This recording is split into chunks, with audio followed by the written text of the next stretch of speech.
Good evening. This is Dr. Lakshmi Narasimhacharyalu, Professor, Department of Electronics and Communication Engineering, St. Peter's Engineering College, Hyderabad. Today we are going to discuss about the microstrip patch antenna. So here, what is the microstrip antenna? A microstrip antenna consists of a radiating patch on one side of a dielectric substrate which has a ground plane on the other side. So it is a very different antenna what we learned so far. So this is a very interesting and very important applicative antenna in general, which is the microstrip line based one, which is the miniaturization of the size. Previously we have antennas what we studied, helical or Yagi-Uda antenna or parabolic reflector.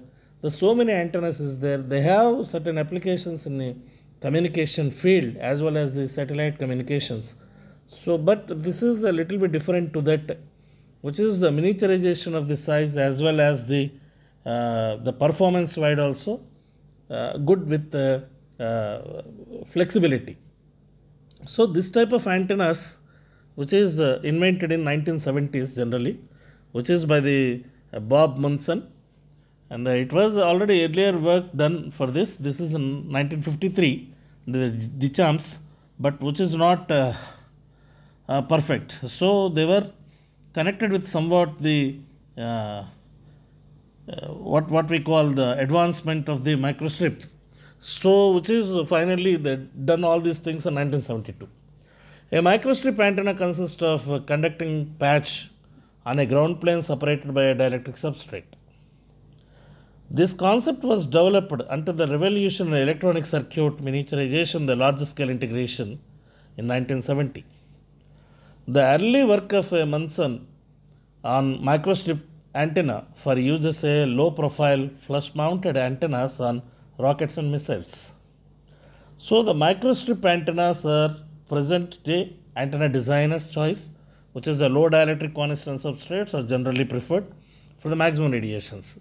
So basically this antenna have the very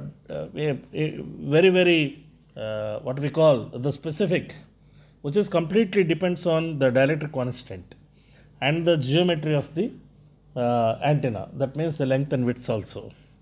So therefore this is the basic structure of the antenna. You will see here the length indicated by L and the width indicated by W, and this is the substrate, we say that, and here the epsilon R, the relative dielectric constant is there, the microstrip transmission line which will be connected this. The patch acts approximately as a resonant cavity. Resonant cavity, already know that. The short circuit valves on the top and bottom and the open circuit valves on the sides.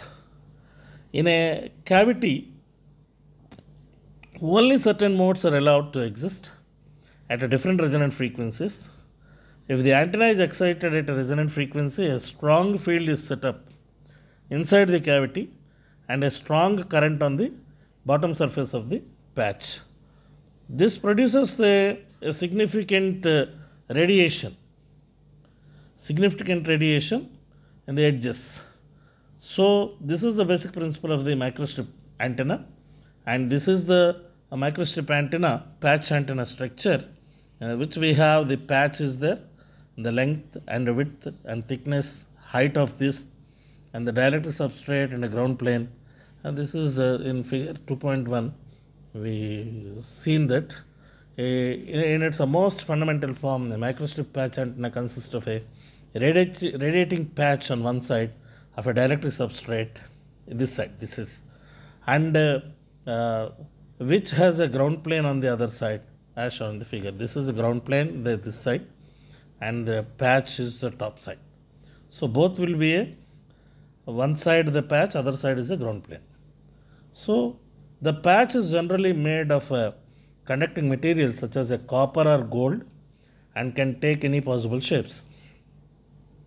So it may be square or whatever the circle, triangle, whatever shape we required, as per that we will construct this type of antennas. The radiating patch and the feed lines are usually photoetched on the dielectric substrate. For a rectangular patch, the length L of the patch is usually in between the 0.333 lambda naught to the 0.5 lambda naught.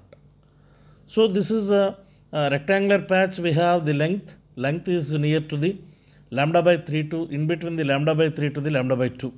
This is the rectangular patch antenna length, where already know that the length is a free, what is the lambda naught is a free space wavelength, which is considered by using of the operating frequency. The patch is selected to be very thin, that is the thickness is very less than the what we call the free space wavelength. So this is the thickness of the patch antenna, which is very thin, that is 0.01, 0.05 like this, lambda naught like. The highest height of the dielectric substrate is usually 0.003 lambda naught to the 0.05 lambda naught. So 0.003 lambda naught means what actually?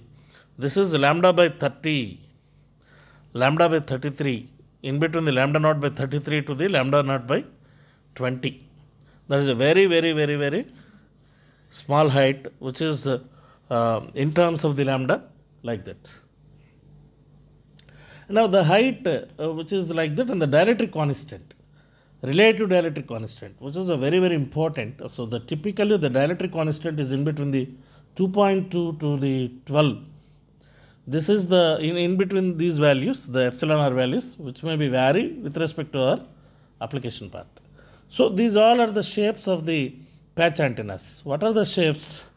Square, rectangle, equilateral triangle, disc, elliptical or ellipse, whatever, the ring type and the H type, rectangular ring and the cross junction, U shape, rectangle with the inner circle, as well as the T shape, trapezoidal, L shape, and the right angle isosceles triangle.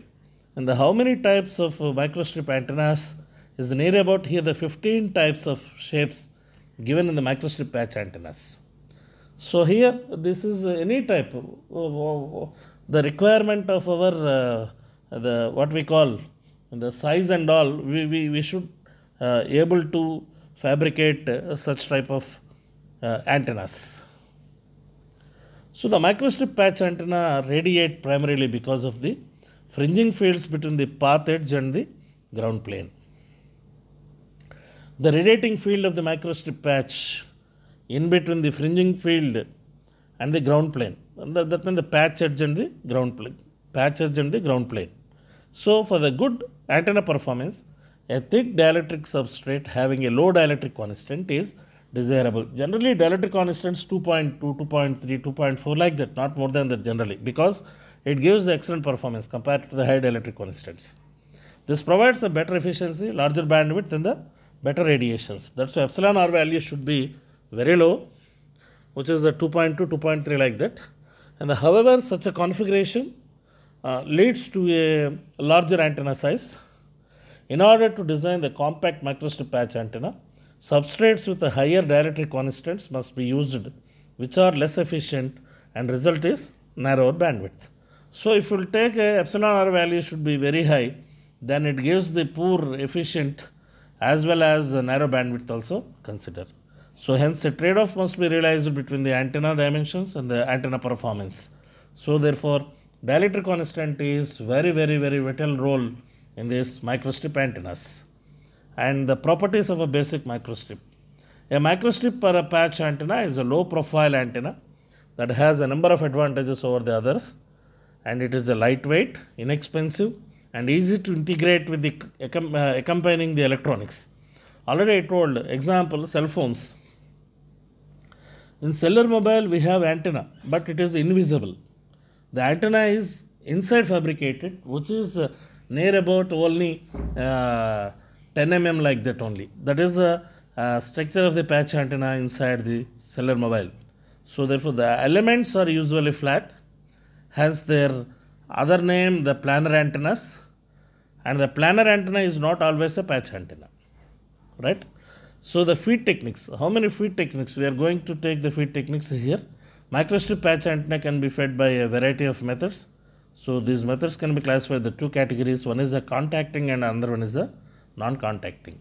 So here the feed techniques generally the four types here. So microstrip antenna can be feed by a variety of methods. This method we classify two categories, contacting and non-contacting. And the popularly feed techniques are the four: microstrip line, coaxial probe, aperture coupling and the proximity coupling. So here we used to see the out of four, we will see the two types. One is the microstrip line feed. This is a microstrip feed and the patch is here, the ground plane is the other side and the substrate is here. This is about the microstrip line feed. If we'll take a coaxial feed, this is a coaxial feed. Here it is a patch and here you say that the substrate and the coaxial feed is connecting here and the ground plane. So the probe fed rectangular microstrip patch antenna which is shown in the figure. This is second type of feeding. And the design specifications generally used to take antenna can be designed. So it's required a lot of specifications to design an antenna. So example, the microstrip antenna have a lot of advantages, disadvantages. Of course, what are the advantages of the microstrip antenna? Generally used to take, it is a very low cost and easy to installation and very cheap. And the drawbacks, inefficient radiation. This is the one drawback is here, and it gives a narrow frequency bandwidth when we are applying the epsilon r value is maximum. That is the drawback. And the applications, a lot of applications is there. It is used in the spacecraft applications and the aircraft applications and the low profile antenna applications for the communication. So this is about the applications of the microstrip antenna. Now we are coming to see the design specifications of this antenna. Generally used to take one example. So here epsilon r value, dielectric constant, which is always in between the 2.2 to 12. Frequency of operation is also L band of operation generally used to take here, the 1.85 to the 1.9 gigahertz, and the height is 0.003 lambda naught, and in between the 0.003 lambda naught and 0.05 lambda naught. For example, you used to see this frequency, operating frequency is 1.9 gigahertz for example. Then you have to calculate the lambda value by using of the light velocity relation. So the practical width, which is always less than the lambda naught, where lambda naught is the free space wavelength, already know that, and the practical length, which is also lambda by 3, lambda naught by 3 to the lambda naught by 2. This is the practical length of the patch antenna. And we say that the calculating parameters. So you need to find the frequency, operating frequency. So how it should be get, where M and N are the modes and L and W are the length and widths. So therefore used to see the C by 2 under root over epsilon r effective under root over M by L whole square plus N by L whole square, N by W whole square. So here what is generally in the, this is the calculation parameter of the F naught, where already know that M and L are the modes, M and N are the modes. If the wave, you say that the mode of operations TE10, TE20, like that. So TE10 mode is the rectangular waveguide. So like that you used to take the frequency calculation parameter. This is the formula. Now for the efficient radiation, the width is given by the Ball and Bhatia, which is in reference 15 given in textbook generally, and the W is equal to the C by 2 F naught under root over epsilon r plus 1 by 2. That means the width is completely depends on epsilon r value and the frequency. Of course, that is this is the relation for the W. So C equal to, already noted, 3 into 10 power 8 meters per second. So again the epsilon r is equal to 11.9 we'll consider here. F naught is the 1.85 gigahertz. Therefore W is equal to 31.9. We need to find the W and L values for what we call the fabricate the patch antenna. So this is the frequency formula with the operating modes and the length and width. So width can be calculated by using of this formula, C by 2 F naught under root over epsilon r plus 1. So the epsilon r effective. Epsilon r effective formula is epsilon r plus 1 by 2 plus epsilon r minus 1 by 2 under root over 1 plus 12 h by w, where epsilon r we know that h is generally 1.59 millimeters and w is equal to 31.9 millimeters. Therefore, epsilon r is equivalent to the 10.7611. This is a epsilon r effective.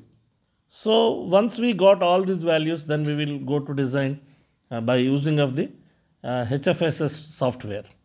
Delta L, the value of delta L is also find by using of this equation 0.412h into of epsilon r effective plus 0.3 into w by h plus 0.264 whole by epsilon r minus 0.258 into of w by h plus 0.8. So here these values should be substituted here. Epsilon r equal to 11.9, h is equal to 1.59, w equal 31.9. Already we got all these values. Then we will find the delta L value.